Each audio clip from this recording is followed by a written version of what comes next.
some respect on it.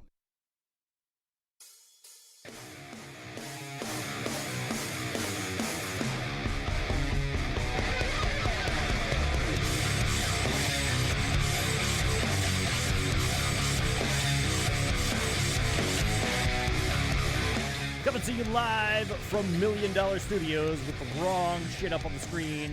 Chris Speezak with you with another edition of the Speez and the Benchmark show here on a Monday night, September 2nd, 2019. And we're going straight to it, folks. We got a giveaway tonight. All right, we're giving away some free shit here, so we're going to get to that right off the bat. To all of you who entered, here's what we got. Let's get this rolling, and then we'll do all the shout-outs and all the fun stuff that we do when we talk about the program here. So thanks to all you guys for the hosts. Good to see you, Juanito, Kyle King. We'll shout everybody out. But let's knock this giveaway out, baby, because we got some free shit to give away. Let me reach off screen to get it here. Hold on. All right, fresh off of the All Out weekend, I got for you the package deal, a Lucha Brothers exclusive comic book. There they are, the Lucha Brothers, after their victory over the Young Bucks this weekend. And speaking of the Young Bucks, there you go. You get your little Young Bucks sticker there for you as well. And because of her triumphant return to Monday Night Raw, we're throwing in a 2-color shirt relic from the boss, Sasha Banks. So the triple threat giveaway there for you. 3 items, the Young Bucks, the Lucha Brothers, and Sasha Banks. So let's get to it, folks. Here is everybody who entered the giveaway, retweeted what we asked you to retweet. There it is right there, scrolling on down. And what we will do is randomize this list 3 times, and the name that is at the top of the list after 3 randomizations, is that a word? We're going with it. Randomizations will be our winner. All right? So there's everybody. I'm not going to read through all the names. We got about 35 entrants here. Hopefully it's not one of you bastards that live across the pond. Damn it. Greetings, Cooking with Mafia. Good to see you, sir. Always a pleasure. So there's everybody that is entered. All right, so let's give away the Lucha Brothers comic book, the Young Bucks sticker, and the Sasha Banks relic card. Here we go. We're going to randomize it 3 times. There is number 1. Got to scroll down here. Again, number 2. And one more time, number 3. The winner is Tyson, number 1 fan. Tyson, number 1 fan. I don't know if you're here with us on the program or you're just one of those guys that happened to see the tweet, but congratulations to you, sir. You are the winner of the Sasha Banks shirt relic, the Young Bucks sticker, and the exclusive Lucha Brothers comic book. Congratulations to you, sir. Well done. Round of applause. There it is. And on we go with the program. I know it's kind of an odd start here, but this guy wanted his own special intro. Boom, here it is. For your viewing and listening pleasure, welcome back, folks. The benchmark of professional wrestling, Mr. Silky Baines. How's it going? How the hell are you, good sir? I'm tired. I'll bet. Silky had to work today because, you know, he's in sales, and they do that shit. Yep, 6 straight days from about roughly 7:30 a.m. till 9 p.m. Well then. So I was tired, but I was not going to miss this show.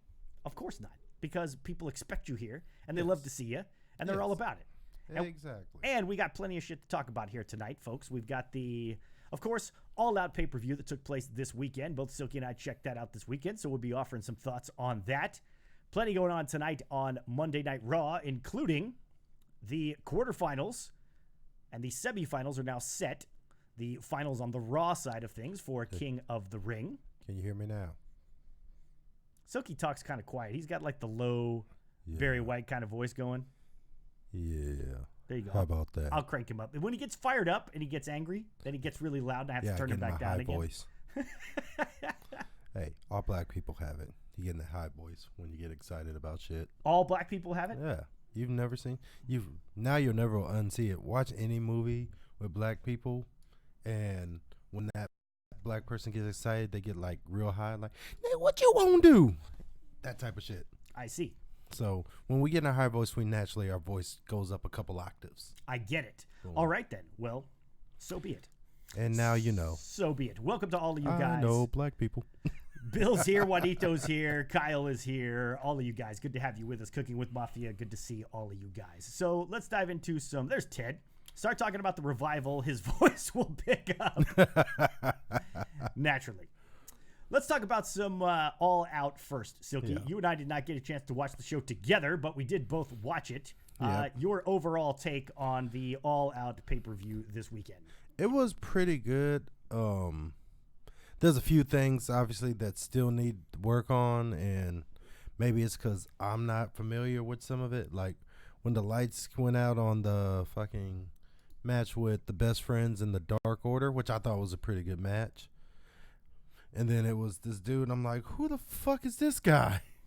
And it was apparently Orange Cassidy. Yeah, who Silky is not familiar with. No. Not going to say that Silky is not a fan of. Yeah, not a fan. Not that I'm not a fan of. I'm familiar with, like, I've seen some old stuff, like him and Keith Lee powerbombing the shit out of him, that type of shit. And you're familiar with it because we both listened to the Jim Cornette podcast. And Little Dog Pockets. Exactly. Exactly right. So, all right. So I did not watch, though, What's up, noob? Good to see you. I did not watch the actual pre-show because, fuck that. Yeah, the pre-shows are usually They've never terrible. been that good, so it don't look like I missed much. Maybe the private party match was pretty good. I don't know, but I never missed. The past two weren't good, so I was like, I have no reason to believe this one will be. Well, let's go over the pre-show very quickly. So, Nyla Rose was your winner for the 21-woman Casino Battle Royale. So she will get the first shot at the Women's Championship over in AEW. And she is going to take on Riho, who won her match against, is it Yuka Nakazaka? Nakazawi? No. Nakazawa? Hikaru Shida. Sorry. Yeah. I can get... Yeah, she looks like a girl. Is that the girl? Let me find out that's the girl Kenny Omega wrestled. She kind of does look like that girl. I've been saying all along, there's no fucking way that Riho weighs 90 pounds soaking wet. And somehow, she's already got a win over Nyla Rose. And they're going to battle for the AEW Women's Championship. I hate this matchup. I think this is a stupid fucking matchup. I know people like it, but it's dumb. It's dumb having Nyla Rose, who's an absolute fucking beast, battle a girl that's 75 pounds for the fucking championship. Now, I would have been okay with the other chick because she was kind of bad. Okay. But Riho, yeah, just not buying it. And she's 22 years old, says Noob. Well, yeah, she's 22 years old and 75 pounds. So yeah.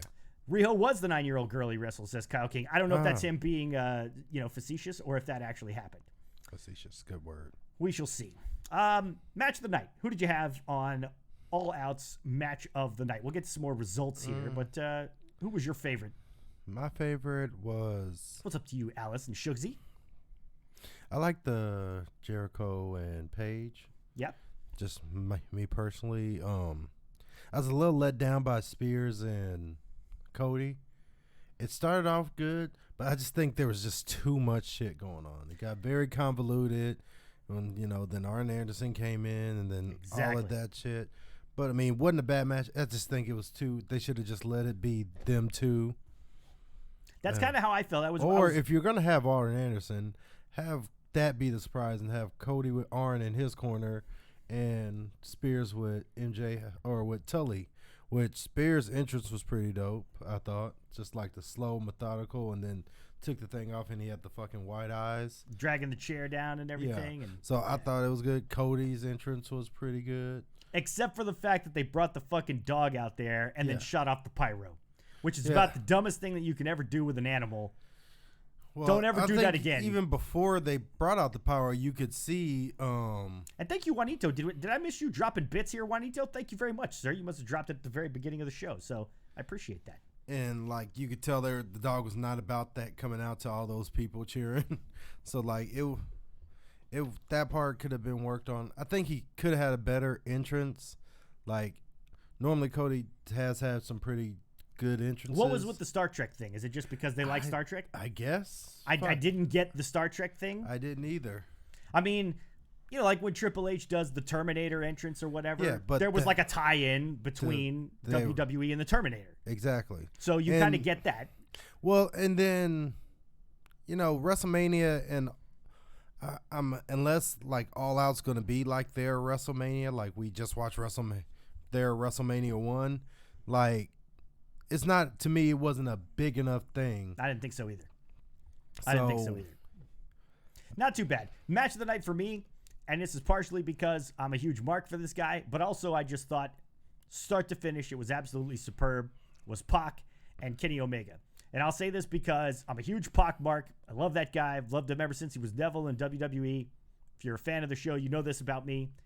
But I thought they paced that match out perfectly. It wasn't one of these matches where it's just go, go, go, go, go, go, go, go, go. Let's get in as much shit as we possibly can. There's no fucking slowing down. No chance for the crowd to take a breath. It's the high spots worked because they were spread out. And it was build it up, take it down, build it up, take it down. It just had a nice flow to it. I thought it was great. I thought the ending came out of nowhere, but it still worked. It was a surprising ending, and it still worked for me anyway. I thought that was superb. I really, really thought that was a good match. Well, my only thing was like, almost, is it a victim? Because when you hear Pac and fucking Omega, you're expecting that, right? So in a sense, and maybe that's why I didn't enjoy it as much as you. I agree with everything you said about them pacing, but it just, because I guess I was expecting expectations were so high. Yeah. And it wasn't a bad match by any stretch, but it just wasn't what I was thinking. So I was like, I may watch it back now and then get a totally different feel of it. But it was a really good match. It was a surprise ending. I just knew that Omega was going to win just because, Pac stepped in last minute. Right. Because of Moxley getting injured. Right. And he won. So that was good on Pac. Like I said, I really did like the Jericho Page match. I mean, I thought it was really good. Let's go through some results here. And while we're doing this, you guys hit us up with your match of the night from All Out. If you did catch the pay-per-view over the weekend, let us know in the chat who your match of the night was. Let's get caught up on some comments here. Mr. WWE says, "Sup, boys? My takeaway from the Labor Day weekend is David versus Goliath always works, except in the case of Riho and Nyla Rose. Bate versus Walter, which we'll get to that later on. I guess that's Luchasaurus versus SCU. Fuck the other two. Corbin versus Cedric, and Ricochet versus Joe. That is what Mr. WWE liked. Kyle King says Spears and Cody had no blood even after Spears busted up Cody and Brandy. Did that promo saying it was a glimpse into his future. Not horrible, just weird it didn't feature it. Could have been because Paige and Jericho was going to get colored later, and I agree there. Hikaru Shida and Riho is awesome. Noob, I just agree to disagree with you, man. That match didn't do anything for me, but that's okay. We can disagree. Mr. WWE says Cody versus Spears. I love matches that tell stories. But really, what was the promos before told more of a story than the match. See, and the match was too convoluted, like at the end. I totally agree. And they've done this before. And I was watching the show with Kyle King and B-Mac from the Heel Turn podcast over the weekend, and I said this to both of them, and I think they both agreed with me. It was basically that it felt like the most memorable parts of those matches, or of that particular match, were things that happened with the guys who weren't in the match. Like, I found myself paying way too much attention to MJF and to Tully and to Arn Anderson when he came out. And to me, it kind of took away from what was going on in the ring. Like, I was paying so much attention to what was going on with those guys. And like you said, it just, the more those guys got involved, the more convoluted it got. And to me, it just kind of took away from what was going on in the ring a little bit. Buckeye Eagle says, I heard there was a large overabundance of those dude jumps over the top rope and crashes into four other guys standing there with their fingers up their ass moments. There was a lot of those, but there was a couple like back to back in the fucking Pac and Omega match where it's like Omega dove on Pac and they did it on the side that was a lot smaller, and of course he flipped over and boom, foot against the railing. Yeah, there was not enough room for them to be doing that shit. Moonsault and fucking, wasn't that how Marco Stunt broke his leg? Well, see, I immediately thought, because that's the same part of his leg that he hit Chris Jericho with when he broke his leg in WWE. No, he broke his leg in WWE. He did the baseball slide and it got caught. He broke his ankle. Oh, I thought he kicked him. I thought No. it was a kick, and that was what did it. No, he slid. He went for the baseball slide under Jericho, and his foot got caught. Oh, shit. Well, either way, it didn't look good. Yeah, so it did not look good at all. Let's get to some of the matches here and get you guys caught up on the results. So once again, first ever AEW Women's Championship match will be between Nyla Rose and Riho. So we'll see what happens with that one. Also on the pre-show, or the buy-in, if you will, you had Private Party taking on Jack Evans and Angelico. Yeah, Private Party wins this one. Private Party's okay. I mean, they're not a bad tag team. Jack Evans and Angelico, to me, are kind of the quintessential flippy guy tag team. I mean, they don't do a lot for me, but Private Party looked like they could have been the warm-up guys for the Orlando Magic with their outfits. I don't know if you saw them. no. It totally looked like an Orlando Magic outfit. I don't know what was going on there. First match of the night was SoCal Uncensored against the trio of Luchasaurus, Jungle Boy, and Marco Stunt, who are calling themselves the Jurassic Express. And I enjoyed the shit out of this match, as I usually do with SoCal Uncensored. I love Luchasaurus. I love his camaraderie. I love the what's the word I'm looking for? The Athleticism, the show, the being on the level with Jungle Boy, the chemistry. Thank you, son of a bitch. Too much drinking in my younger days. I love the chemistry that he has with Jungle Boy. Marco Stunt can fuck right off. I have no use for that guy whatsoever. He looks like a fucking 12-year-old. Like, I don't know what the fuck that kid's doing in there. Yeah, it feels very much added. Yes, it does. It does. But anyway, SCU got the win in that one. And then we had the Cracker Barrel Clash. Well, actually, the second match was Pac and... Oh, I'm sorry. You're right. We did go past Pac, and they've got it out of order in the site that I'm looking at here, but that's okay. Yeah. Of course, Pac getting the win over Kenny Omega, as we spoke about earlier. You had the Cracker Barrel Clash between Darby Allin, Joey Janela, and Jimmy Havoc. And thankfully, I talked about this a little bit with Kyle on Wednesday, with Silky last Monday, about how I didn't really think this match would work if there wasn't a gimmick involved, because I don't think any of these three guys, maybe with the exception of Darby Allin, are particularly interesting if you don't have some kind of weird shit gimmick going on. Well, they busted out all the fucking weird shit gimmicks in this one and just beat the shit out of each other. Anyway, Jimmy Havoc came away with the win in that one. What'd you think of this match? Were you into this one, or was this just to me, it was another one of the, let's see how many fucking ridiculous holy shit moments we can throw in there. It doesn't really make a whole lot of fucking sense, but if we're in the honesty bubble, I was rearranging my shoe closet. Okay, so that's what Silky Baines thought of this match. He was rearranging his shoe closet. So what the fuck?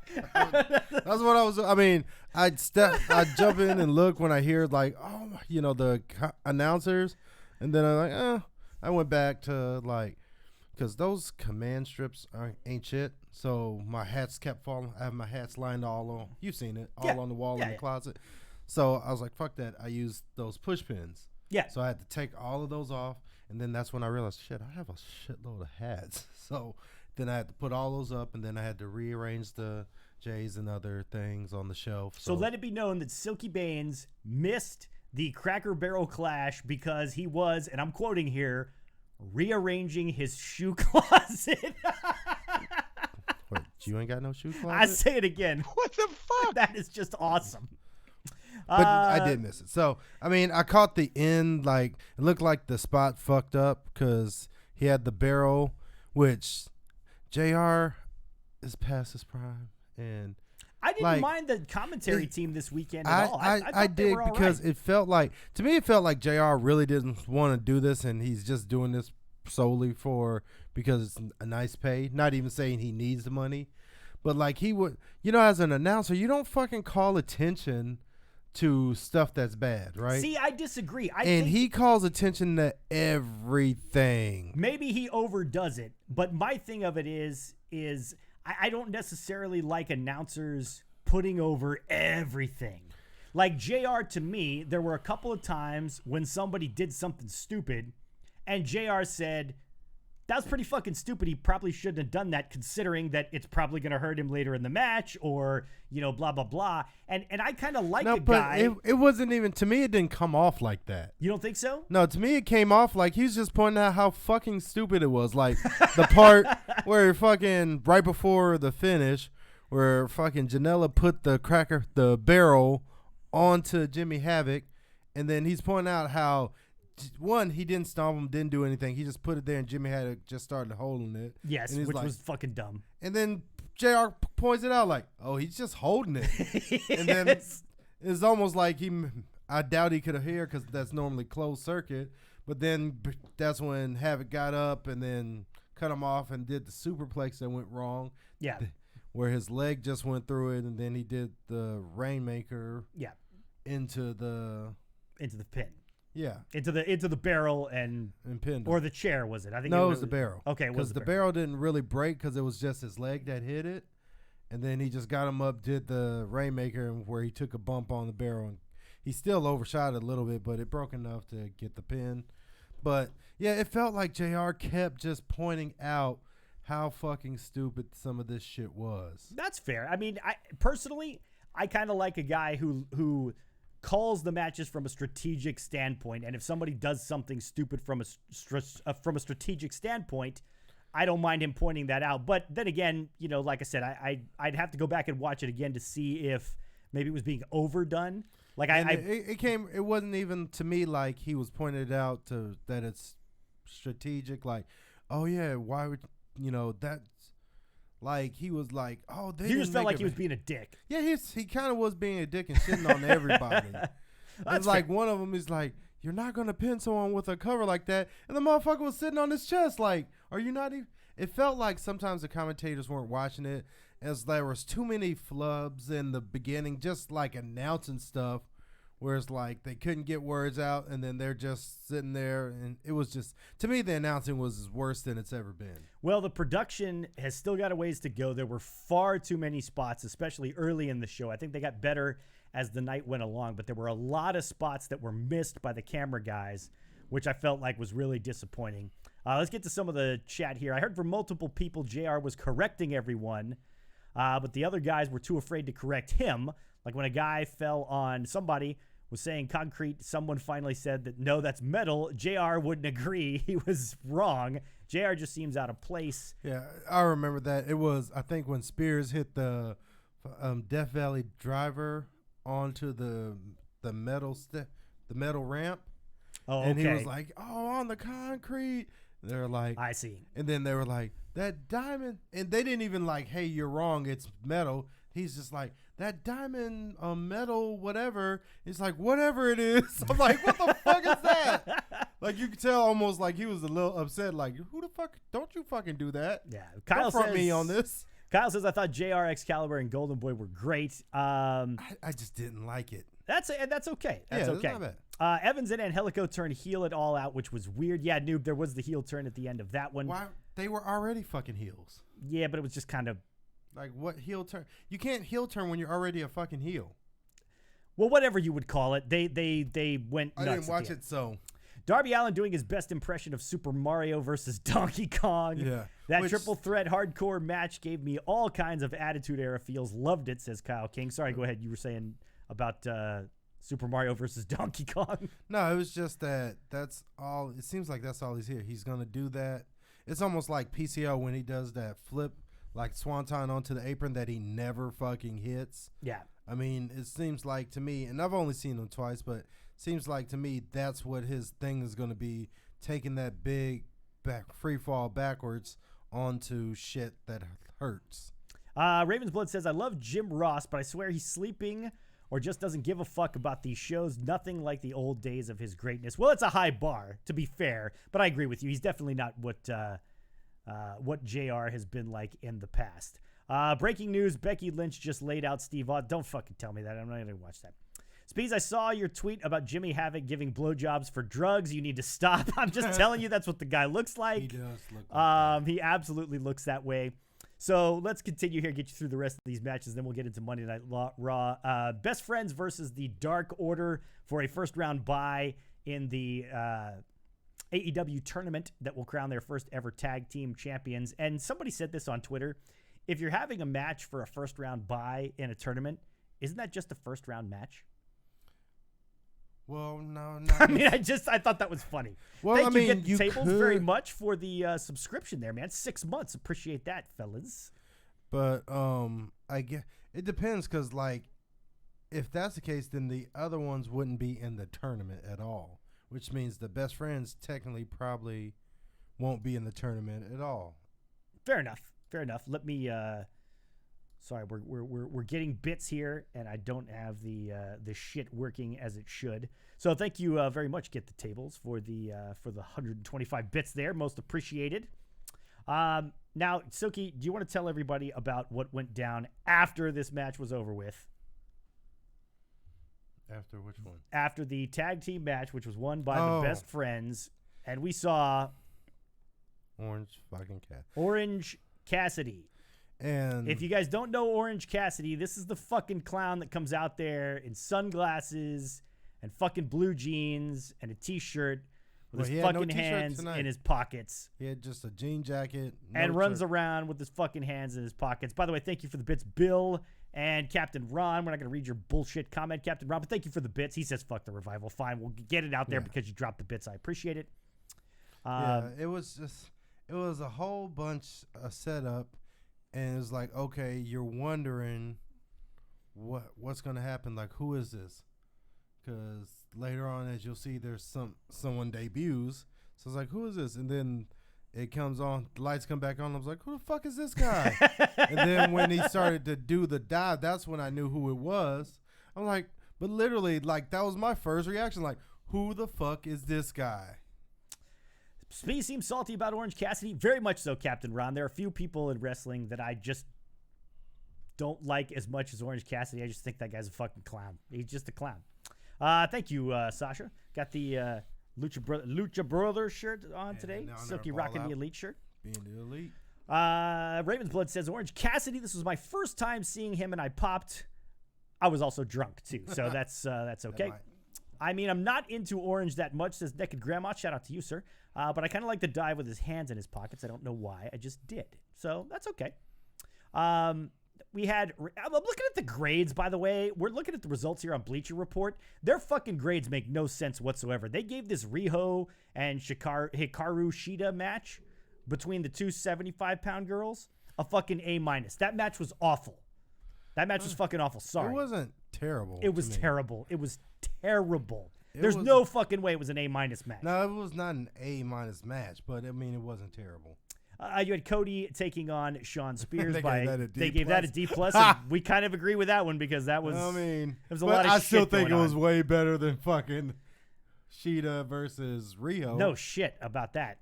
And then you had the ladder match, which if you are a fan of the guys that made AEW happen, the Young Bucks, Cody, Kenny Omega, those guys, this match was, to me, right up your fucking alley. This was everything that crowd loves.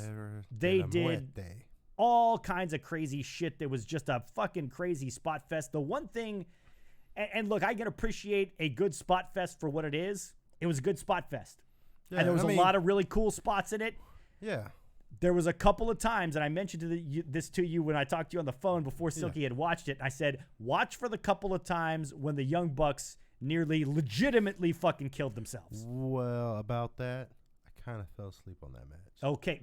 So Silky was rearranging his fucking shoe closet for the triple threat. I mean, I got a lot of and shoes. fell asleep for the fucking ladder match. Well, I mean, I started watching it, and then at some point I fell asleep, and then I woke up. Jesus Christ. And then I remember only bump I saw was, I think it was Nick, where one of them pushed him off, and he went over the top rope through the table. One of the tables broke, but the other one kind of slid, so he hit the back of his head on it. And then, so I did see that. The Canadian Destroyer off the table, off the ladder, was pretty insane. And then Nick did a spot where he caught his fucking leg on the rope as he was going out of the ring and fucking landed. It looked like right on his shoulder through one of the tables. I mean, it looked really, really, really bad. Fuck you, Kyle King. You will not be co-hosting the fucking show on Wednesday if you put that fucking clown Orange Cassidy in the fucking power rankings. I'm just going to say that right now. Have any of their Japan women's matches been good, says Naked Grandma. I remember watching them at their previous pay-per-views and thinking they looked awkward as fuck, he says. Orange Cassidy completely buried the Dark Order. They're done, finito, says Ted. Sasha Reigns loves the Young Bucks. That Canadian destroyer off the ladder through the table, says Raven's Blood, was insane. Totally agree. Cody was trashing Triple H at Double or Nothing, says Ted. Learned a thing from Hunter, though. Have the best entrance, the longest match, the best booked match. Funny how that works. I don't know if it was the best booked match. It certainly had a lot of shit going on. No, it was 100% the best booked match on the show. I think unless he's meaning something different than what I'm thinking. You're talking about best book in terms of going to get people talking the most. No, best booked as in the lead up that got to that match. Oh, I see what you're saying. The story that was the best booked match on the show. 100%. Fair enough. And then the kicker, the main event of the evening, the first ever AEW World Champion is Chris Jericho. Chris Jericho getting the win over Adam Hangman Page, as Jim Ross likes to say. Not Hangman, but Hangman Page. What did you think of Jericho winning the first ever AEW World Championship over Adam Page? I mean, it's not a bad. I mean, it's you can't go wrong with either of these guys. Yeah, honestly. you can't. But I feel like it. Like I said before, I feel like it's the wrong move. I feel like they should have put that on Hangman. That would have gave him instant credit, and it could have been one of those things that the networks wanted someone more recognizable as champ going in to their show on TNT. Right. Because famously, remember when Impact, when TNA, when Jeff Jarrett got that going and they were about to do the deal with Spike, they wouldn't do the deal unless they had like a major name, which, if you're Jeff Jarrett, you can probably feel in a certain type of way about that. Like, I'm Jeff Jarrett. But no, they had to get Sting. That was the catalyst. If you look back and you can find the documentaries where they say it, like if Sting doesn't sign with TNA, they don't get on TV at all. True. And probably don't make it as far as they have. But I think maybe it's one of those situations where possibly the networks want someone like Jericho, who is a household name, who can bring recognition and get people to watch this show. Fair enough. Which I don't think is necessarily needed. I mean, like I say, I think that they should have put it on Hangman because he's the younger one, and also he's the up and coming. Right, for sure. And you, like you said, you can't go wrong putting the title on Chris Jericho. I thought that's why they did the whole thing of Jericho winning over Omega. That's what I thought too. Because it gives someone it like gives Hangman Adam Page Page the big rub. Yeah, exactly. Exactly. But like I say, I did like the finish, like that the Judas effect. That it actually looked pretty legit there. Looked better than it has in other ones. Yeah, because it looked all clunky when he hit Kenny with it to win the match at Double or Nothing. But when he hit this, and the fact that it came out of like nowhere, yeah, I was like, oh shit. Buckeye Eagle says Jericho makes a good inaugural champ, but I hope he doesn't hold it long. I don't think he will. Yeah. I don't think he will. Raven's Blood, doesn't Chris Jericho have more drawing power than Adam Page? Crowds seem to feel that way. Most definitely, without question. Yeah. He has more drawing power. Let's get over to WWE because we did have some good stuff going on tonight on Raw. Opening segment was your typical contract signing fucking shenanigans between sorry, you're sleeping here tonight. Go ahead, man. Shenanigans? There it is. Shenanigans between the OC. Sorry, I'm getting used to calling them the OC again. The OC and what was supposed to be, I guess it was supposed to be Braun Strowman and Seth Rollins with a contract signing, but out come the OC and AJ Styles, and a bunch of silliness happens, and it doesn't happen. So naturally, we get a tag team match with Braun Strowman teaming up with Seth Rollins to defeat the OC. Don't really see. I mean, that's all fine and good. The one thing that we did find out later in the program was that the contract signing will in fact take place. So we're going to get this contract signing again since we fucked it up the first time. But next Monday on Raw, I got to do the thing because the modifier, don't you mean moderator? Shut up! That's the actual impetus of that quote from Scott Steiner. Have you ever seen that bit? When they were with TNA And Scott Steiner's talking to, I can't remember who it is, but he's like, why don't you and I sit down? We'll have a meeting with Charmel. I'll be the modifier. And the guy who's interviewing goes, you mean moderator? And he looks over at him and he goes, shut up! It's absolutely hilarious. Okay. But anyway, Stone Cold Steve Austin will be back next week. I believe this is the Madison Square Garden show. So Stone Cold Steve Austin will be the moderator for the contract signing between Braun Strowman and Seth Rollins. Not really sure why anybody would be interested in this contract signing. It's always nice to see Stone Cold back. Yeah, but, I mean, like I say, I feel like this is way overbooked in the sense of, like, you got them going for the title, facing each other, and defending. I get that it's a first, but just because something hasn't happened before doesn't mean it should. Again, personally, never been stabbed or shot. But it's not something I would look forward to having. I'm not going to say it's a great thing if it happens to me. Be like, hey, but it was the first time, man. I got shot. I mean, sometimes there's a reason why shit doesn't happen. This is true. And by the way, folks, I forgot to mention this at the top of the show. If you want to get in on the phone lines, tell us what you thought of either All Out or Monday Night Raw this evening. Of course, give us a call. 832-937-4559 is the phone number to get in. 832-93-SILKY. 832-93-SILKY. Of course, keep those bits coming. Thank you, Get the Tables, Juanito, Bill, all of you guys for dropping the bits so far. How crazy is it when AJ was doing things like Braun Strowman was crowned #1 contender because he looked at the fucking belt. I like, get it. That's fucking crazy to say. I mean, all these people who trash WWE, sometimes there's a little truth behind it. It's like, this is one of those situations like, okay, why the fuck is this even happening? Totally agree. And again, consider becoming a subscriber, folks. Get the Tables. We appreciate you for subscribing again. 6 months, Get the Tables a subscriber to the program. It's all scrolling down below there, so check that out. You can leave us a tip at the tip jar. We got a nice $20 tip last week on the program, so we're always grateful for that. Yeah, exactly. Your cut is, I don't know, it's around here somewhere. Robert Roode and Dolph Ziggler defeated Zack Ryder and Kurt Hawkins. The glorious show-offs.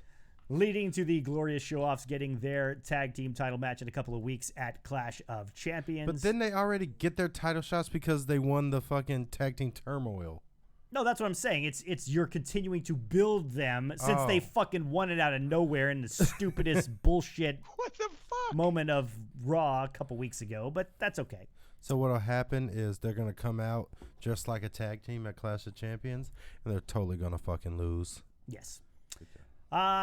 Lacey Evans got a victory over Natalya. Oh, shit. That girl's still wrestling? I ain't seen her since Becky. She went into obscurity after Becky. She is still wrestling. And then we got a promo from Becky Lynch where, surprise, surprise, she said the same shit that she's been saying about Sasha Banks. You ran away after WrestleMania and blah, blah, blah. You took your ball and went home and blah, blah, blah, blah, blah, blah, blah, blah. Typical Becky Lynch horse shit. So, okay. And Sasha basically said, I want a title match at Clash of Champions. And Becky Lynch says, you want a title match? Well, guess what? What's better in pro wrestling today than the man versus the boss? You got it. What's so I better? ask you, Silky Baines, what's better in pro wrestling today than the man versus the boss? I think what she was hinting at is that nothing is better in pro wrestling today than the man versus the boss. Oh, wait. I mean, Jordans. Jordans are better. What's better in pro wrestling, Silky? Oh. Hot dog. Jesus Christ. Let's move on. Turkey sandwich. We had the quarterfinal cheese. match. It was the Raw semifinal, if you will. The first of two King of the Ring matches. Baron Corbin taking on Cedric Alexander. And look, I made this comment on Twitter earlier, and you guys that are regulars on the show here know that I've been tooting this fucking horn ever since this show started. When you have actual stakes in matches, for example, a King of the Ring quarterfinal, it makes the matches so much more entertaining. And it's why we talk about it every time fucking Money in the Bank rolls around and they don't have qualifying matches for Money in the Bank. What the fuck are they thinking? That's instant stakes. It makes the matches that much better. I think guys should have to qualify for fucking Royal Rumble.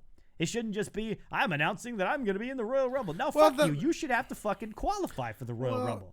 And that's the thing. I mean, you'd almost have to set that up months in advance. Not all 30 guys. Well, I mind mean, you. why would only then? Then where's the line? Who has to qualify and who can just? If be you've in ever it? competed for the 24/7 championship, you have to qualify for the Royal Rumble. Okay, that's fair. Fair. I enough. knew you would appreciate that. I was not expecting that. Touche. Tip of the cap to you. There you go. But Sorry, I meant Speez trashes Becky, defends the job guys. Sorry, you guys look similar. We don't look similar. I was about to say, because I was like, what do you mean I trash the most over women? But yeah, you do trash the most over women wrestlers, and then you defend the jobbers, aka the revivals. I think what he meant. Whatever. I mean, they are jobbers. What other most over women's wrestler do I trash other than Becky Lynch?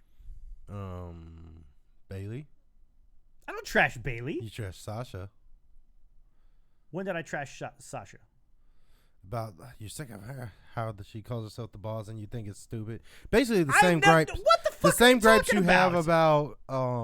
You're making shit up at this point. The same gripes you have about fucking Becky Lynch you had about Sasha. No, Sasha's all right. I don't mind Sasha. You don't mind Sasha now? Buckeye Eagle says, I would take Drake Maverick in a dress as Raw Women's Champion at this point over Becky, but a heel Sasha would be perfect for that title. Well, then, we'll get to that here shortly because plenty to talk about. Now, is Charlotte going to turn face? Because what was the point in fucking the heel turn? We're getting ahead of ourselves here, Silky. We're getting ahead of ourselves. Baron Corbin care. taking I wanna on know. Cedric Alexander. Now, this match was great. It was absolutely great. It was well booked. It was another one that had some great pacing to it and several opportunities, or several moments, I should say, where it felt like Cedric Alexander was going to get the win here. Which, of course, he didn't. Because, complexion for protection. Stop it.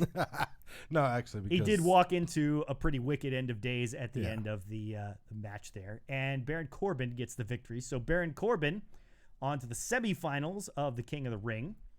And we'll get to who he will take on here shortly. But first, we had two guys, one of whom looked like, I don't know if he was Honky Tonk Man's son or a really bad, kind of pudgy Elvis impersonator.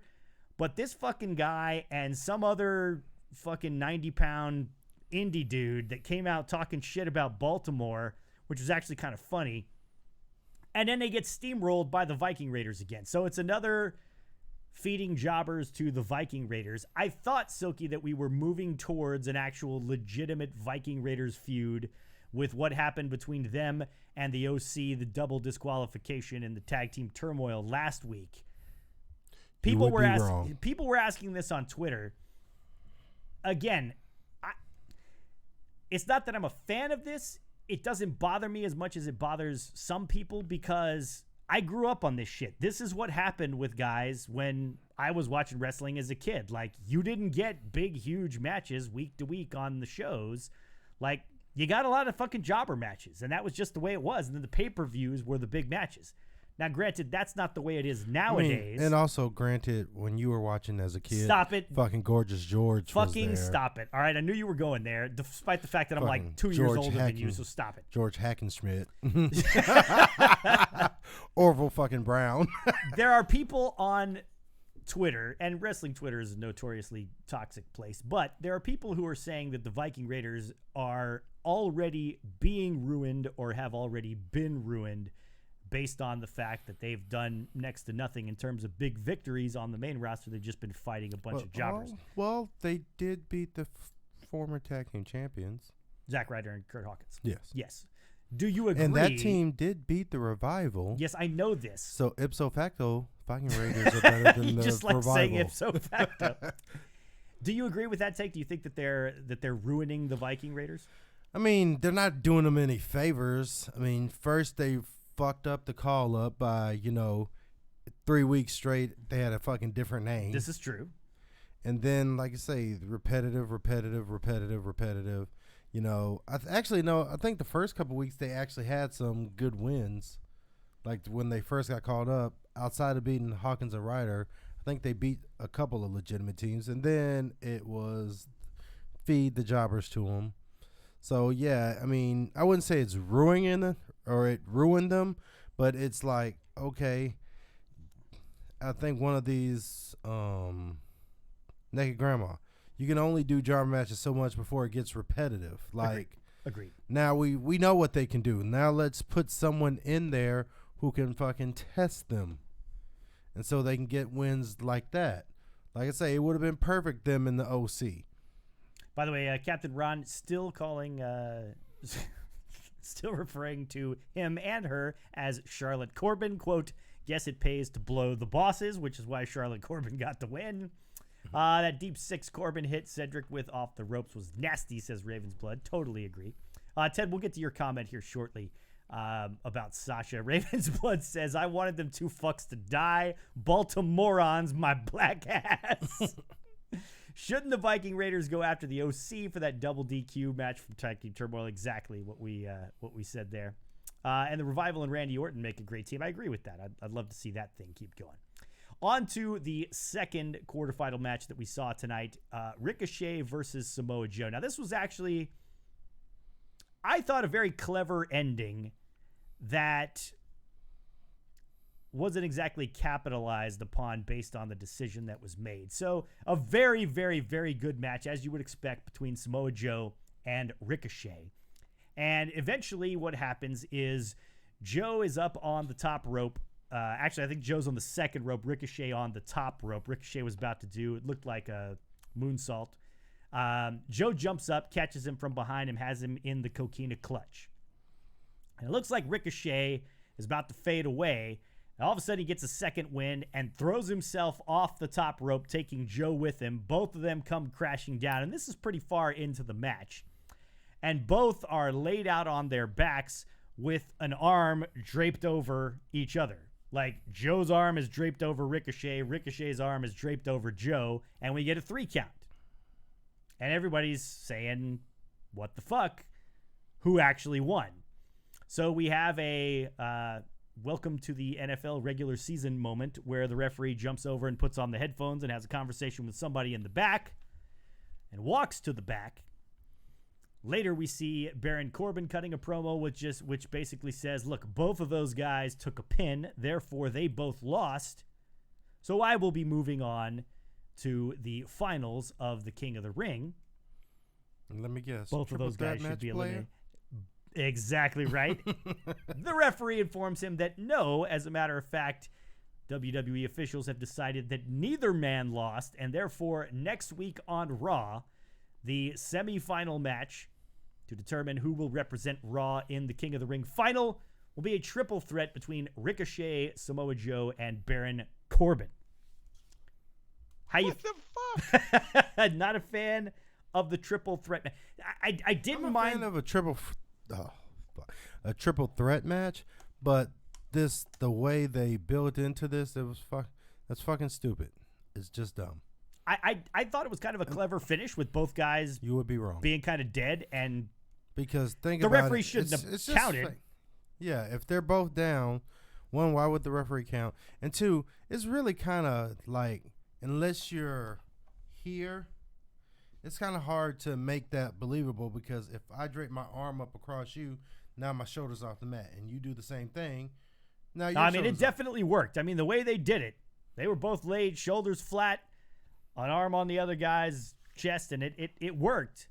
Like I said, I thought it was clever, but it just, the payoff and making it a triple threat match, I didn't think was all that great. But I'm a little nervous about my pick of Ricochet to win the whole thing, because Well, I picked Corbin, so this triple I'm so threat good. screams of Ricochet and Samoa Joe taking each other out and Corbin stealing the victory next week on Raw. yep. So I'm a little nervous about that, but we shall see. Oh, Silky working something here. What are we working? Oh, there he is.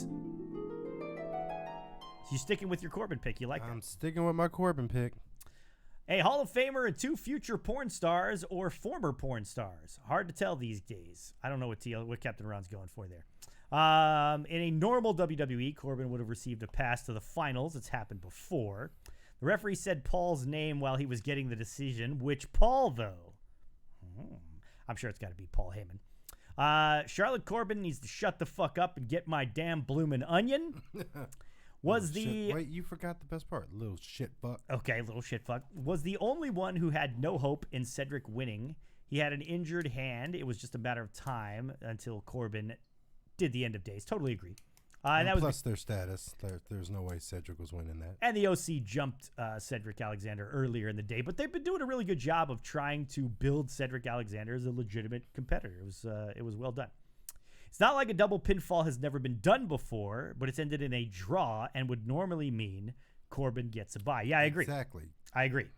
So it was a little bit odd having that go on. We had the Firefly Funhouse here tonight, Silky, which I know you've been kind of hot and cold on. I mean, very much cold, and I fucking hate it. But I love the Fiend. True. Now, what you needed to get out of this particular Firefly Funhouse was the fact that Bray Wyatt and the Fiend laid down a challenge for the winner of the Seth Rollins Braun Strowman match at Clash of Champions in Hell in a Cell. And the Vince McMahon character with the evil horns showed up and said, "What the hell are you doing? You're going to end up killing one of our best superstars."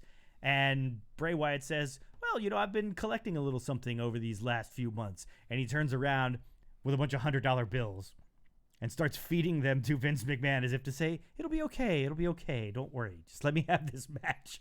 And Vince McMahon was fine because he was, getting fed money. I thought it was kind of a cute thing there. But it looks like we are headed towards the Fiend taking on the the Universal Champion at Hell in a Cell, whoever it is that comes out of Clash of Champions in a couple of weeks as the Raw Universal Champion. Is it too soon, Silky Baines? Yep. For the Fiend to be in the Universal title picture? Yep. It's too soon. Way too soon. I mean, because this can only end one way. One, it foretells everything that's going to happen. So you think he's winning without a doubt?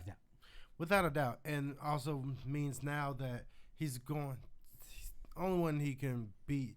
Well, not only one he can beat, but it makes more sense to beat Seth Rollins. It would make sense for... Which means now by him announcing this, you've almost said that Seth Rollins is going to beat Braun Strowman. Because it would make sense to give Strowman the title and immediately take it off him. Yeah. And it would make sense for Strowman to fucking beat Bray Wyatt. So, ipso facto, I like to say I did that again. You do. I know you like that. It means that because of this challenge, Seth Rollins is going to beat Braun Strowman and probably dump the title to The Fiend, which I think is way too soon. And I don't know. I think he needs a bigger feud. Captain Ron says, survey says, hail to the fucking now. Hail to the now. Now, does that mean now? That hail to the now, it's not too soon, or hail to the now, this match should not be happening? That's the question. A little bit of A, a little bit of B. They're going all out with Bray. The Fiend needs to beat Rollins. Totally agree, Naked Grandma. Yeah. That's essentially, I'm 100% with you on that, Silky. I don't see any scenario where Bray Wyatt loses unless it's either get yourself ready, some kind of bullshit shenanigans at Hell in a Cell, and it doesn't end in an actual decision, or they fuck this up royally and they have Bray Wyatt eat the loss, which would be fucking stupid. And I hope... Which is not out of the realm of possibility. I hope it's not that stupid. Yeah. What's up, Steven? It's too soon for The Fiend, but about time Wyatt got a title shot. That makes no sense. I think it is a little bit too soon as well. Yet Cesaro taking on The Miz. Of course, The Miz about to get a title shot against Shinsuke Nakamura at Clash of Champions, if I'm not mistaken. Oh shit, I forgot Shinsuke Nakamura was exactly going for his 9th Intercontinental Championship. Another great match for Cesaro, but of course he's not going to come away with the win here if you've got The Miz taking on Nakamura for the title there. So The Miz gets the victory. What do you think about Miz being higher up in the pecking order than Cesaro at this point? I mean, why wouldn't he be? Cesaro's a fucking better wrestler. Way better. What's that got to do with the presidency in China? I mean, The Miz is a better superstar, and This is an entertainment company, remember? All right. So You know I'm right. Like, being fucking logical and everything. All right, in the main event, and this is what folks are talking about. You've got Becky, Lynch, and Bayley in a match against Alexa Bliss and Nikki Cross. What did they call this? They called this the women's championship something or other. Because all of them are women's champions. It basically is what you've got. there's like championship showdown or some shit. Something like that. Some stupid shit like that. So, Oh, wait. okay, yeah. Kill yourself. Cesaro needs to stay on NXT UK. Great match. Yeah, against Dragunov this weekend. That was pretty insane. So Becky Lynch and Bayley get the win. But, of course, here comes Sasha Banks, and we know that this is coming. We know that she's going to come in and mix it up with Becky Lynch, which she does. Starts beating Becky with a chair. Hands the chair over to Bayley, who looks at Sasha and gets that very Bayley look, which she's so good at, where she knows she probably shouldn't do this. And then she just snaps and goes ape shit and starts beating the shit out of Becky Lynch with the chair, which I'm a big fan of. Can we get some applause for that one, Silky, please? Stop it. What are you saying that for? That was outstanding. Where's my fucking applause when I need it? There it is. That was great. Well, that second kill yourself was just, wanted to get that in. But it was, what do you think about the way they went off with like her still beating it? Normally you see something like that and then they pose for, They give you the yeah, friend. Yeah. But now, and then we fade to black. Yeah. Racist. Anyway, but what do you think about the, like, she's still continually beating her as they go off air? I love that. I think that's great. I don't agree with Captain Ron, who says It's fucking embarrassing. which it's not. I thought it was great. And Anybody who's going to kick the shit out of Becky Lynch in my book, outstanding. I'm all but for what it. does this do? Like, are they going to turn Charlotte? Because isn't Charlotte kind of a heel? So you just I would say turned Charlotte is very much a heel. So you just turned your face a heel. So now you have two heels going at it for a title. So then who gives a fuck about who wins this match unless you add another face to it? Well, we have tweeners like Becky. She's kind of a tweener. So No, she's 100% a face. well, she's a face in that. In that You listen to she's her a talk, she face. certainly doesn't sound like a fucking face. She's a face in the fact that she's a fucking face. In the fact that she's over with the fans. And the fact that she's a fucking face. Okay, then. But you're right. This does kind of throw a bit of a wrench into the dynamic between Bayley and Charlotte. It is Bayley and Charlotte at Clash of Champions, is it not? Yes, it's Bayley and Charlotte at Clash of Champions. And There you go. See, Silky inadvertently hitting the say yeah just because he, he's a revival guy. No. Stop it. You had to fuck it up, didn't you? I had to cleanse the palate. I couldn't let that slide. Sorry. Probably should have saved Bayley's turn, says Raven's Blood, for Clash of Champions. I agree with that. I think Yeah, that would have been a worked better, much better. Yeah, turn. Like, I would have had her, well, as much as people may not want it, but if you're going to turn someone like Bayley heel, I would have had her lose the title and then, like, first match, second match, whatever, before Sasha and Becky go on, and then have her come in and cost Becky the match and do her heel turn there. We still don't have a challenger for the U.S. title either. There's only one more episode of Raw until the Clash. I thought it was Ricochet or Joe or someone. I thought it was Ricochet. It's not Ricochet? No, they're in the King of the Ring, dude. Oh, yeah. WWE need to learn time management, says Naked Grandma. It was. I don't know. But I don't know if that was. Abrupt. I don't know if that was not done on purpose. Could have been. Could Just very to well be have been. something different. Could very well have been. That had to be one of the weakest heel turns, says Ted. She hit with the chair. The crowd was chanting. No, it went off the air. They could have put more into it, like Dean turning on Seth. Well, I mean, that was a. I mean, come on. This apples and oranges. It really is. I mean, like Dean and Seth had like a 3-4 year run together. Right. And then they went their separate ways. Then they came back together. And then you had the whole thing of what made that turn stand out is the fact that that was the night that Roman announced he was abdicating the title because he had cancer. Yes. So that's what made that turn and why you had to give it more. Yeah, totally. Speaking agree. of apples, that's what TLC said. I don't know. I was waiting for him to continue on that, but so be it. Maybe because we were talking about chicks and I don't know. apple bottom. I don't Who the hell knows with Captain Ron? He's on his own fucking level here. That's true. All right, folks, that's going to about do it for us here tonight. That is your Monday Night Raw recap.